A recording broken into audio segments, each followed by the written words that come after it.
ngithanda ukuthi ke nginibingelele khona la ku Big Space. Sengiphinde ngabuya ke futhi nezindaba ezithinta ezedisk. Hlala nami nje ngikuzele nazo. Namhlanje ngiphethe ke nje udaba olutrendayo, udaba oluthinta iKaizer Chiefs mayelana ke nomdlali okuvela ukuthi ke usayinwe iKaizer Chiefs. So kunezithombe ke lambukeli ke itrendayo lapha ku social media ku Facebook nakona ku Twitter na ku Instagram la ukubonala khona ke umdlali ongaziwa efake ke umfanekiswano wayo iKaizer Chiefs engathi ke besayina icontract lapha eNechurena.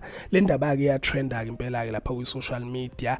Into ke exakayo ke ngalendaba ukuthi iKaizer Chiefs ayiconfirmanga lutho and ke nama page ke lawe siwathembayo awaconfirmanga lutho. Kodwa ke izithombe ke isabalele and ke abanye ke abalandeli bayo iKaizer Chiefs bayakholwa ukuthi ke iKaizer Chiefs imsayinile ngempela ke lo mdlali. Abanye basho khona ukuthi ke izithombe lezi ilikhiwe ziputshukile and ke lo umdlali ke wamakhosi.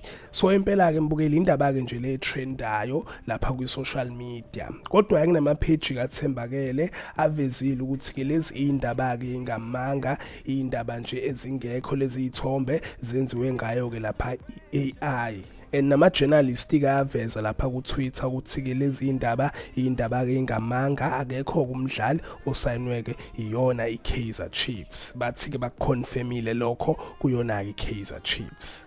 Injalo ke mbukeli indaba ke impela ke le bitrenda kakhulu namanje ke isatrenda lapha ku social media zona ke lezi izithombe obekuvela khona ukuthi ke iKaizer Chiefs isayineke umdlali wale eSouth America. So yizo ke lezi ke mbukela ade ngiphathele zona indaba ke nje ezisematheni ake ngithi ke nje danke ngiyazi bongela.